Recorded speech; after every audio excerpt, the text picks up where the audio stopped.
ये चीज़ें आ सकती है। एक्सपोर्ट इम्पोर्ट, आपने नाम सुना होगा एक्सपोर्ट एंड इम्पोर्ट। एक्सपोर्ट का मतलब क्या है, हमारे देश से कोई गुड्स या सर्विस अगर हम बाहर के देश में सेल कर रहे हैं, बेच रहे हैं, तो that is called as export. उसका उल्टा होता है इम्पोर्ट, मतलब फॉरेन कंट्री से अगर हम कोई चीज़ या सर्विस परचेस कर रहे हैं तो that is called as import. तो एक्सपोर्ट इम्पोर्ट ये एक कंपोनेंट है इंटरनेशनल बिजनेस का। एफडीआई, फॉरेन डायरेक्ट इन्वेस्टमेंट, एक कंपोनेंट है। एफआईआई, फॉरेन इंस्टीट्यूशनल इन्वेस्टमेंट, तो मतलब हमारे देश के लोग या कंपनी दूसरे फॉरेन कंट्री में इन्वेस्ट कर सकती है, या बाहर के फॉरेन कंट्री के लोग या कोई कंपनी हमारे देश में इन्वेस्ट कर सकती है, तो this is called as FDI and FII. Mergers and acquisition, जब दो कंपनियां जो हैं ये आपस में मर्ज होके, अमलगमेट होके एक नई कंपनी बनती है। Then international human resources, cross culture में, क्योंकि हर देश का एक अपना कल्चर होता है, तो वो सब इंटरनेशनल बिजनेस में हमको देखना पड़ता है। ग्लोबलाइजेशन, ये शब्द भी आपने सुना होगा। तो ये सब चीज़ें जो है ये आती है इंटरनेशनल बिजनेस के अंदर में। ये होगी उसकी इंटरनेशनल बिजनेस की मीनिंग। अब हम देखेंगे कि उसका नेचर क्या है। आपके सिलेबस में इंटरनेशनल बिजनेस का नेचर एक टॉपिक है। तो सबसे पहले जब हम इंटरनेशनल बिजनेस की बात करते हैं, so it is always large scale operation. बहुत बड़े स्केल पर, बहुत बड़े पैमाने पे प्रोडक्शन होता है, तो यहाँ पर प्रोडक्शन एक्टिविटी बड़े पैमाने पे होती है, तो उसको कहते हैं large scale operation. Then international commercial activity, जब भी हम इंटरनेशनल बिजनेस की बात करेंगे तो इट इज़ ऑलवेज कमर्शियल। इनका इंटेंशन क्या होता है, प्रॉफिट कमाना।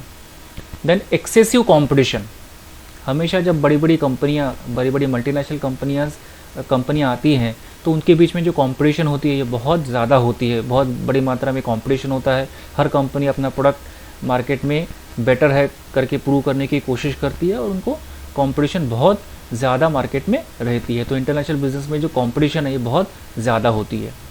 इन्फ्लुएंस ऑफ पॉलिटिकल एनवायरनमेंट, अब जब इंटरनेशनल बिजनेस की जब हम बात करते हैं, जैसे फॉर एग्जांपल इंडिया और अमेरिका, तो यहाँ पर अगर ट्रेडिंग हो रहा है तो उसका इन्फ्लुएंस जो है, पॉलिटिकल एनवायरनमेंट का इन्फ्लुएंस वहाँ पर होता है। अगर दो देशों के बीच में पॉलिटिकल जो रिलेशनशिप है वो अच्छी है तो ही इंटरनेशनल बिजनेस अच्छी तरीके से फुल सकता है। मतलब उसके लिए पॉलिटिकल एनवायरनमेंट दोनों कंट्री में फेवरेबल चाहिए। अगर फेवरेबल नहीं है तो वहाँ पर इंटरनेशनल बिजनेस होना थोड़ा सा डिफ़िकल्ट होता है। Economies of large scale operation, economies का मतलब होता है बेनिफिट। इकोनॉमिक्स एक विषय है, इकोनॉमीज़ का मतलब होता है बेनिफिट। जब भी लार्ज स्केल प्रोडक्शन होता है, जैसे इंटरनेशनल बिजनेस में हमने पहले देखा कि ऑपरेशन कैसे होते हैं, लार्ज स्केल मतलब बड़े मात्रा में प्रोडक्शन होता है। तो अगर हम बड़ी मात्रा में प्रोडक्शन कर रहे हैं तो उसके कुछ बेनिफिट्स हमको कहते हैं, that benefits are called as economies. जैसे हम रॉ मटेरियल बड़ी मात्रा में परचेज करेंगे तो हमको डिस्काउंट अच्छे से बहुत मिलेगा, तो आपका रॉ मटेरियल का खर्चा कम हो जाएगा। लेबर जो है वो लेबर का अच्छे से हम डिवीज़न ऑफ वर्क करेंगे, एडवर्टाइजमेंट हम अच्छे से कर पाएंगे। सो ये सब जो बेनिफिट्स है, ये बेनिफिट्स ओवरऑल आपको मिलते हैं, उससे आपका टोटल कॉस्ट ऑफ प्रोडक्शन कम हो जाता है। So this is called as economies. तो यहाँ पे इंटरनेशनल बिजनेस में हमेशा economies of large scale production मतलब बेनिफिट्स मिलेंगे।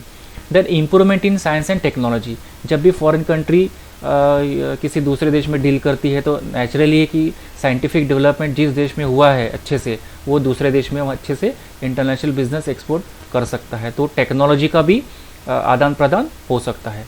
मोर dominance of MNC, multinational companies का यहाँ पर इंटरनेशनल बिजनेस में ज़्यादा बोलबाला, ज़्यादा उनका वर्चस्व होता है, क्योंकि बड़ी बड़ी जो मल्टीनेशनल कंपनियाँ होती है उनके पास फाइनेंशियल रिसोर्सेज बहुत होते हैं, रिसर्च एंड डेवलपमेंट होती है, हर तरीके के इंफ्रास्ट्रक्चर उनके पास होते हैं। सो ऑब्वियसली तो इस प्रकार से इंटरनेशनल बिजनेस में जो डोमिनेंस रहेगा किसका रहेगा, मल्टीनेशनल कंपनियों का रहेगा।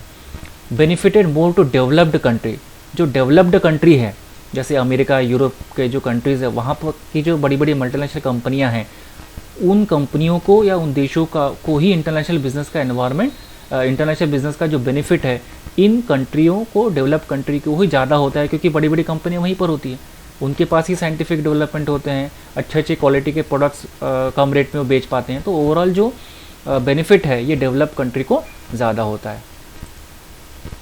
स्कोप, अब हम देखेंगे इंटरनेशनल बिजनेस का स्कोप क्या है, मतलब व्याप्ति क्या है, क्या क्या चीज़ें आ जाती है इसमें। तो अभी अभी हमने देखा कि एक्सपोर्ट इंपोर्ट होता है चीज़ों का या सर्विसेज का, जैसे हम गुड्स का करते हैं उसको बोलते हैं मर्केंटाइज, उसके साथ में सर्विसेज का भी एक्सपोर्ट इंपोर्ट होता है।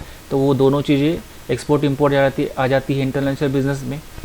देन इंटरनेशनल बिजनेस इन्वेस्टमेंट, हमारे देश के लोग बाहर के देश में इन्वेस्ट कर सकते हैं या बाहर के देश के लोग हमारे देश में इन्वेस्ट कर सकते हैं, ये सब चीज़ें भी बिजनेस इंटरनेशनल बिजनेस में आ जाएगी।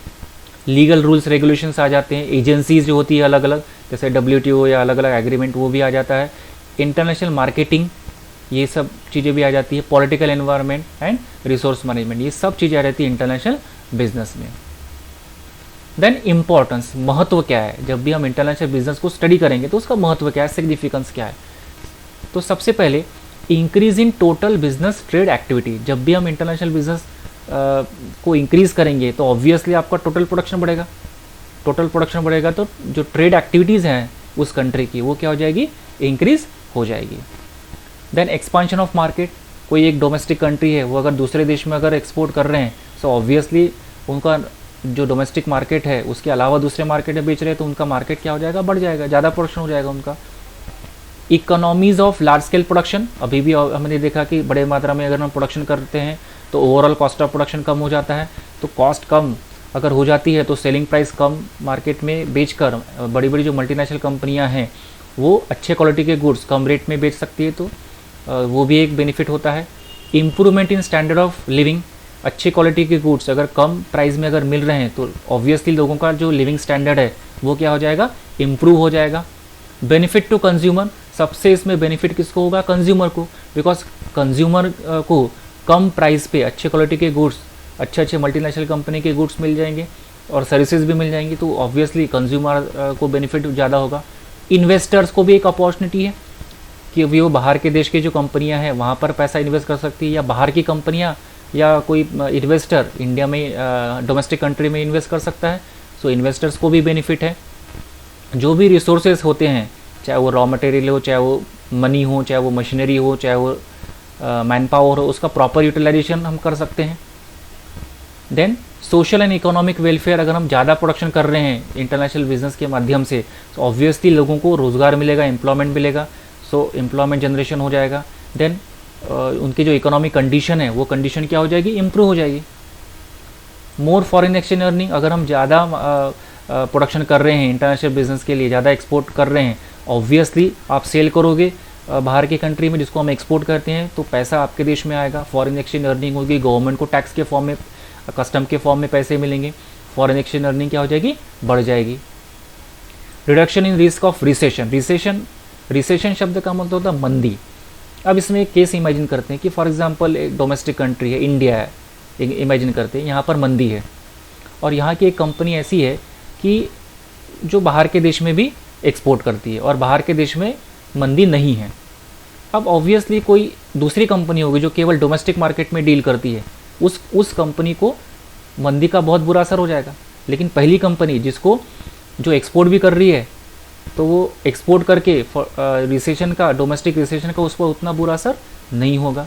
तो एक रिस्क जो उनकी होती है मंदी के दौरान वो इंटरनेशनल बिजनेस में क्या हो सकती है, थोड़ी सी उसको हम मिनिमाइज कर सकते हैं।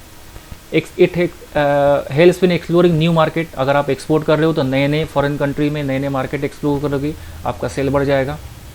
इनोवेटिव जो एंटरप्रेनर्स होते हैं, नए नए जो आइडियाज़ लगा के नए नए जो उद्योजक बनते हैं, नए प्रोडक्ट्स लॉन्च करते हैं, नई सर्विसेज लॉन्च करती है मार्केट में, सो ऐसे उद्योजक को एक इंटरनेशनल बिजनेस के माध्यम से एक उनको नया प्लेटफॉर्म मिल जाएगा, बाहर के देश में एक्सपोर्ट कर सकते हैं, तो उनको एक अपॉर्चुनिटी है। इंटरनेशनल रिलेशंस जो है ये भी, क्योंकि जो दो देश हैं वो दो देश में अगर व्यापार अच्छे से हो रहा है तो ऑब्वियसली उनके बीच का जो इंटरनेशनल जो उनके रिलेशंस है ये अच्छे से इम्प्रूव हो सकते हैं। Friends, these are the importance of international business. अब जो पहला यूनिट का जो पहला टॉपिक है हमने कंप्लीट कर लिया है, इसमें हमने मीनिंग देख लिया है, स्कोप देख लिया है, नेचर देख लिया है एंड इम्पोर्टेंस देख लिया है। इसके बाद का जो अगला टॉपिक है नेक्स्ट वीडियो में मैं शेयर करूँगा।